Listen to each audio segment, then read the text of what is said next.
Hemos nosotros estado revisando los principales elementos referentes al principio de igualdad expresado en el sufragio universal. ¿Qué nomás hemos revisado? Lo referente al caso de las mujeres. En general, el sufragio universal se ha ido eliminando el momento de la abolición de la esclavitud. Pues aquí nosotros podemos ir considerando el inicio de este proceso en la abolición de la esclavitud.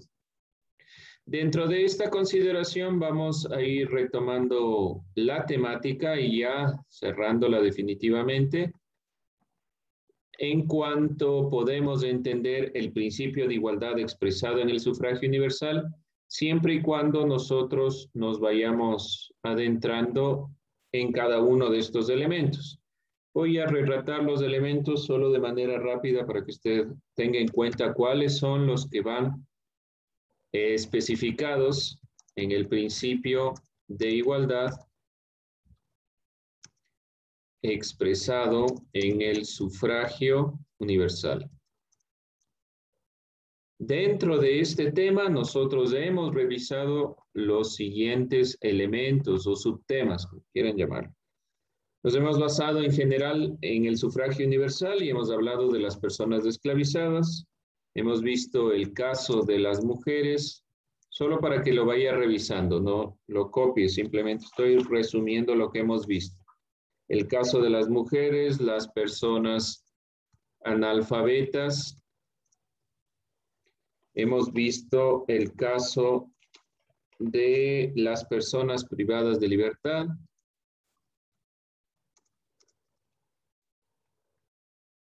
Los migrantes.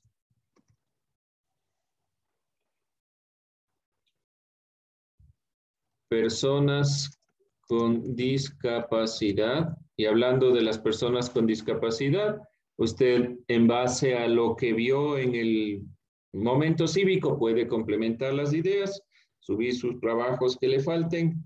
Por favor, ya voy a enunciar quién me falta trabajos. Personas adultas mayores. Y los adolescentes. En este grupo hemos visto, ¿sí? En estos 7 grupos. Vamos a ir cerrando esta perspectiva con otros 2 grupos más para tener en cuenta estos elementos importantes. Vamos a ver el día de hoy en cuanto a la fuerza pública.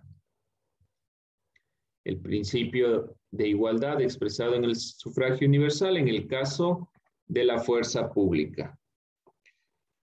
La fuerza pública está integrada, si hablamos en general de la fuerza pública, es la policía y los militares.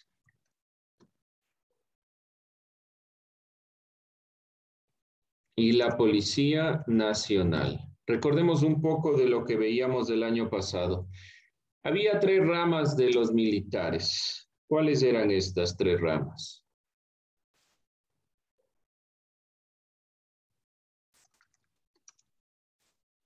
Recordando lo que vimos clases pasadas. Fuerza aérea, la fuerza naval y la fuerza terrestre. Ya, muy bien, gracias. La fuerza aérea. Fuerza aérea, naval y terrestre. Muy bien. La Policía Nacional, recordando un poco de la Policía Nacional, ¿quién estaba a cargo? ¿Cuál era el jefe máximo de la Policía Nacional? ¿Alguien recuerda?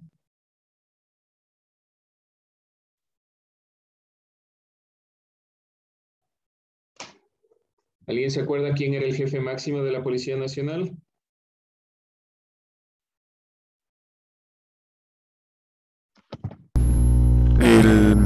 Creo que es el mayor, creo que es. No, ¿quién es el jefe máximo? No es ningún mayor.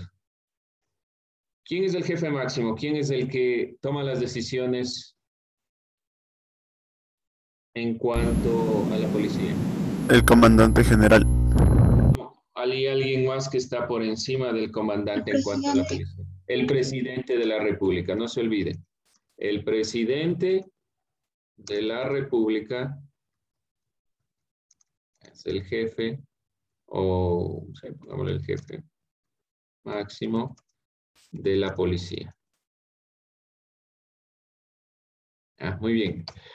Esto recordando lo que veíamos clases los años pasados. En cuanto al voto, desde el origen del Estado ecuatoriano hasta el año de 1946, los militares votaron libremente eligiendo a todas las autoridades.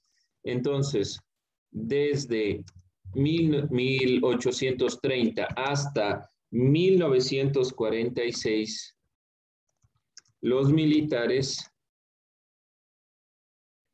votaron libremente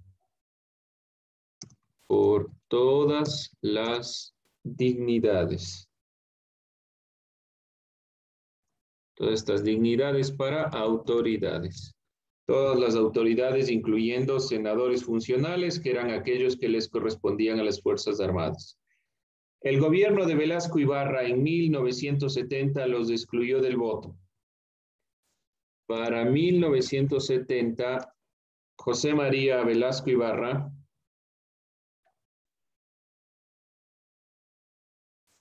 cuando se proclamó dictador para 1970, excluyó a los militares del voto. En general, pongámoslo, a la fuerza pública.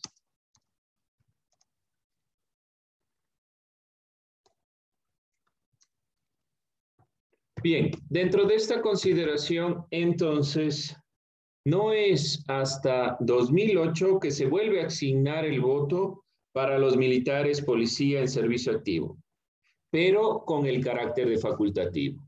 Aquí era obligatorio el voto de los militares entre 1830 y 1946. Para 1970, José María Velasco Ibarra elimina el voto cuando se proclama dictador. Y para la Constitución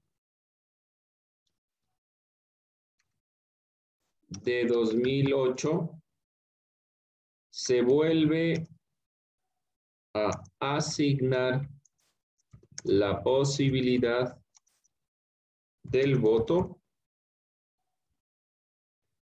a militares y policías, servicio activo,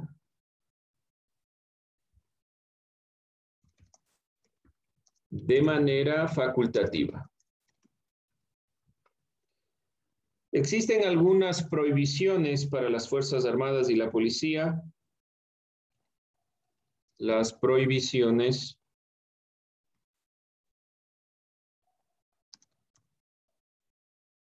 para este grupo son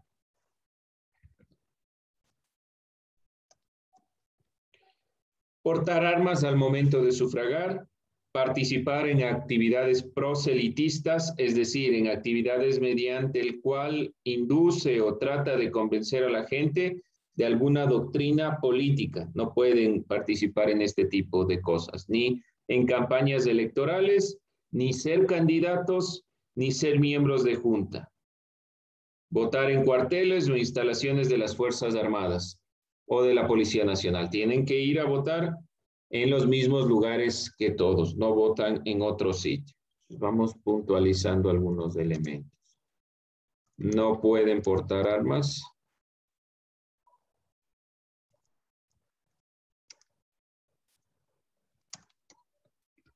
En el momento del sufragio.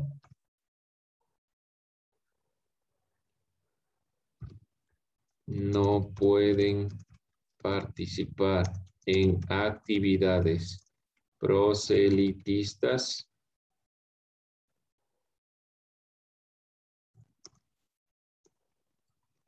Pueden realizar campañas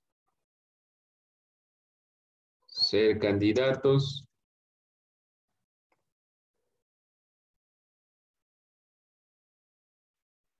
ser miembros de juntas receptoras del voto, no pueden votar en cuarteles o instalaciones de las Fuerzas Armadas o Policía Nacional. Esas son las prohibiciones. Aquí no les pongo no pueden por si acaso, pero pueden simplemente dejarle portar armas, participar, realizar campañas electorales. Bien, jóvenes, esos son los elementos en cuanto a la participación de las Fuerzas Armadas. Ha venido cambiando en el transcurso de los años. Desde el origen del Estado ecuatoriano hasta 1946, los militares podían libremente participar. Además, elegían a una parte que eran los senadores funcionales, que era parte propiamente de las Fuerzas Armadas. Ya para 1970, en el gobierno de José María Velasco Ibarra, en su dictadura, es el último gobierno y se nombra dictador, aquí en esta parte se elimina la posibilidad y desde 1970 hasta la Constitución de 2008 no podían votar los militares. Para 2008 se genera el voto de carácter facultativo con las prohibiciones que usted ve ahí. Por favor, no se olvide tomar nota. Si necesita que se regrese a algún punto, me avisa por favor, pero tome nota. Con esto vamos cerrando nosotros los elementos referentes al sufragio universal.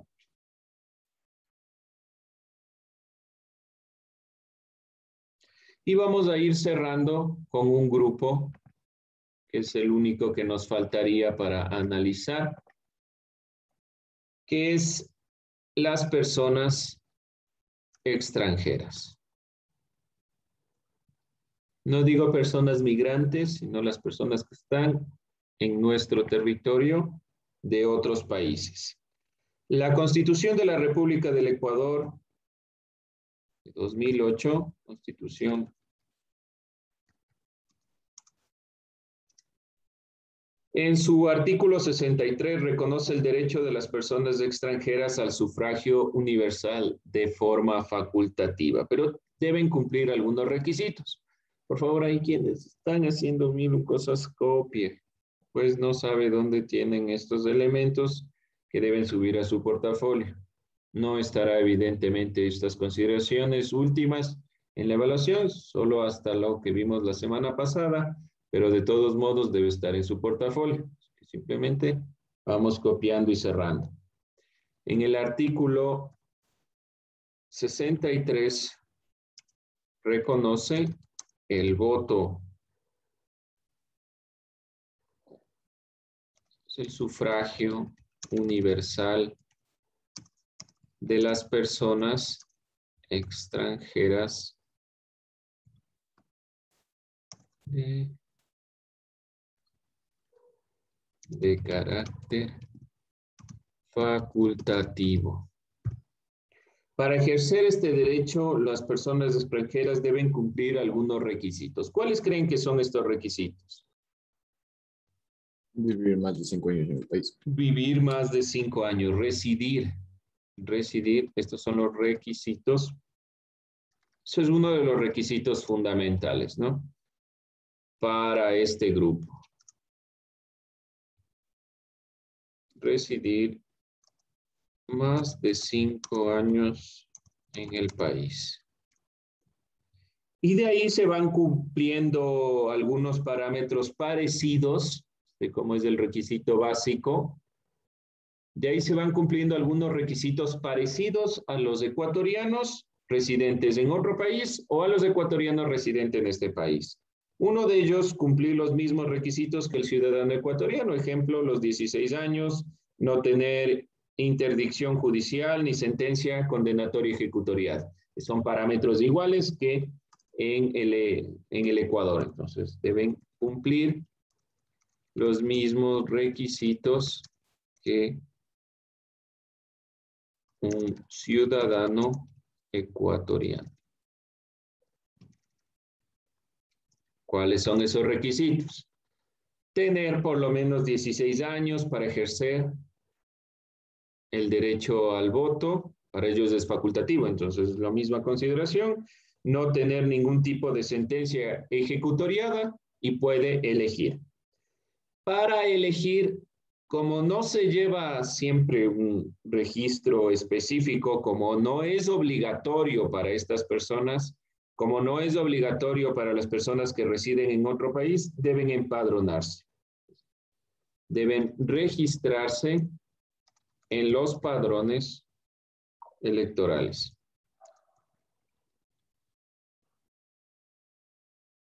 Que es un elemento importante.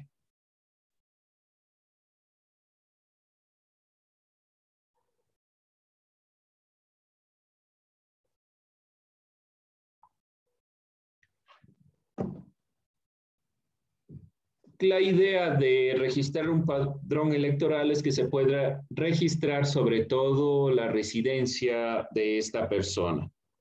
Para las elecciones de 2017 se calculó que podían ejercer 81.513 personas extranjeras residentes en el país y obviamente en el transcurso de los años ha ido aumentando esta cantidad de personas. Vemos que, y ya cerrando, vamos cerrando ya este tema, con esto ya cerramos todos los elementos referentes. Voy a hacer simplemente una síntesis en cuanto a las personas que tienen voto facultativo y las personas que tienen voto obligatorio, y con eso cerramos el tema del sufragio universal. ¿Alguien alguna pregunta, alguna inquietud? Los temas son sencillos, pero si usted no anota, el momento que da la evaluación, se olvida y se confunde. Así que esa es la idea de que usted tenga todos estos notas, ¿sí? Vamos a comparar sencillamente voto facultativo y voto obligatorio. Desde la Constitución de 2008. ¿Para quién es el voto facultativo? Vamos recordando lo que hemos visto. ¿Quién nomás sería voto facultativo? Emilia, rapidísimo. Voto facultativo. Un grupo de los que hemos visto que entre dentro del voto facultativo. Sería los mayores de 18 años. Facultativo. ¿Qué significa facultativo? Partamos de ahí. ¿Qué significa facultativo? Que él decide si es que puede votar o no, si es que quiere votar o no. Pongámoslo así más fácil, ¿no es cierto? Vota si es que usted quiere. Eso significa facultativo. Emilia, nuevamente, voto facultativo. A ver, podrían ser el facultativo, podrían ser las personas mayores de 60 años. O sea que ahí está si ellos deciden votar y también... Seguro de 60 años. Bueno, un poquito más. No, me pondrá un poquito más. Verán qué les estoy diciendo. Por eso Son les las personas mayor. de 16 a 18 años y las mayores a 65. Ya, personas de 16 a 17, 11 meses, digamos, ¿ya? Antes de que cumplan los 18. Son las 16, 17 años. Las personas mayores de 65 años. Ojo, cuidado con eso. Verán que estamos revisando. Estará en la evaluación. Estos elementos ya hemos visto. Vamos a ver, David, otro grupo que es voto facultativo. Creo que eran los adultos mayores. Bueno, no me acuerdo el nombre, pero... Ya está aquí, adultos mayores. Otro grupo. Otro. No me acuerdo el nombre, dicen, pero bien. No se acuerda, pero si hoy vimos, pues estamos viendo en este momento pero otro grupo. José, otro grupo. Vamos a ver, Personas con rapidísimo. discapacidad. Ya, personas con discapacidad. Ya, ¿qué más? Vamos viendo. Andrés, otro grupo.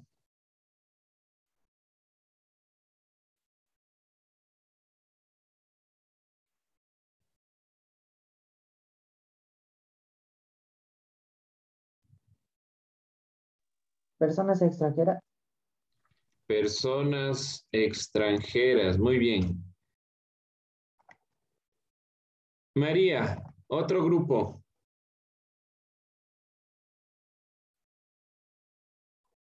Voto facultativo.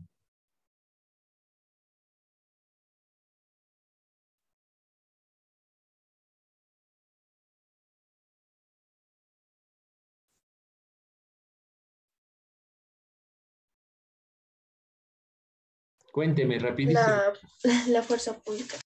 Ya, la fuerza pública. Hablamos de fuerzas armadas y policía nacional. Muy bien.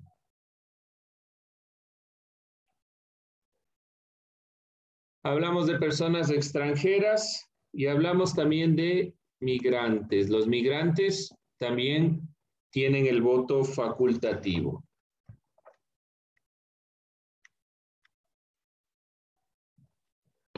Y el voto de carácter obligatorio.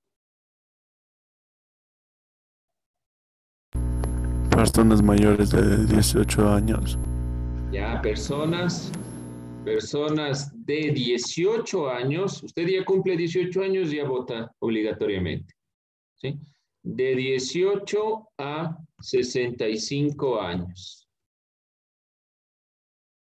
Incluyen personas mayores de edad, privadas de libertad que no tenían sentencia ejecutoriada porque se presume inocencia. Todos estos grupos deben ir votando porque ustedes saben, se entrega un elemento importante para realizar todo trámite.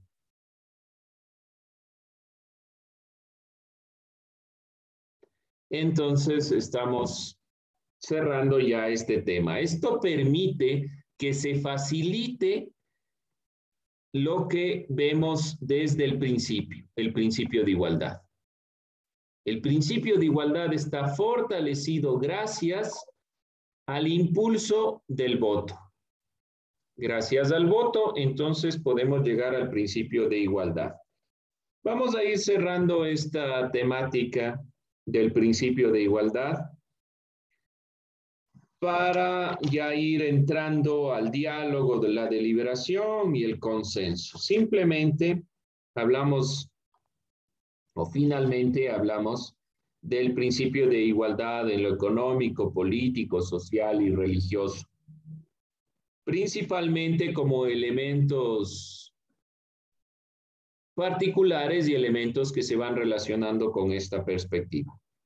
Por ahora vamos a ir cerrando nuestro análisis. Si alguien tiene alguna pregunta, alguna inquietud o necesita nuevamente revisar alguno de estos temas, por favor me avisa. No se olvide tomar en cuenta estos elementos.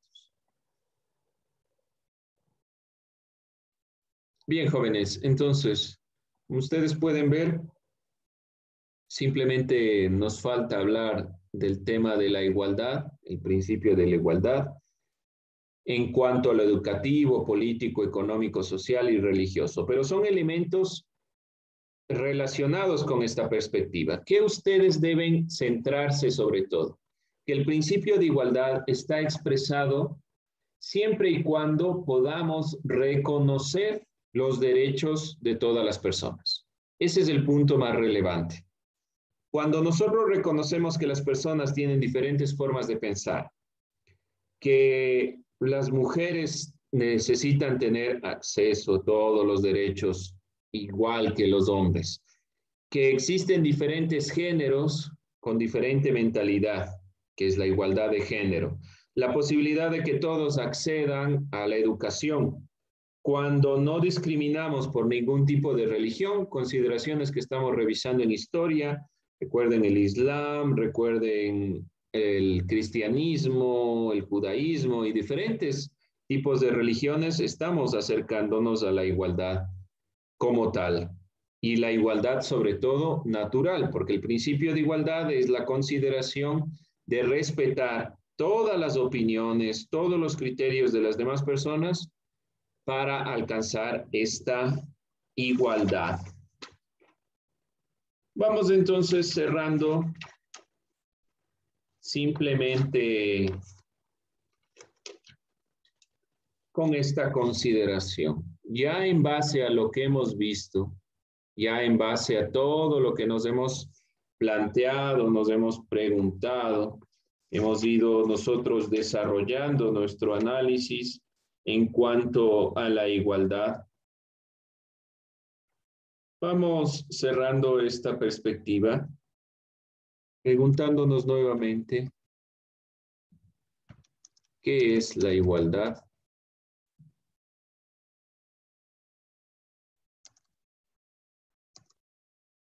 Para nosotros como ciudadanos ecuatorianos.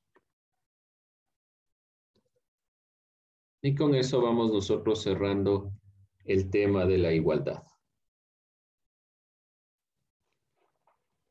Nada más, con eso nosotros cerramos esta clase. Bien, jóvenes, ¿alguna inquietud, alguna pregunta, alguna duda?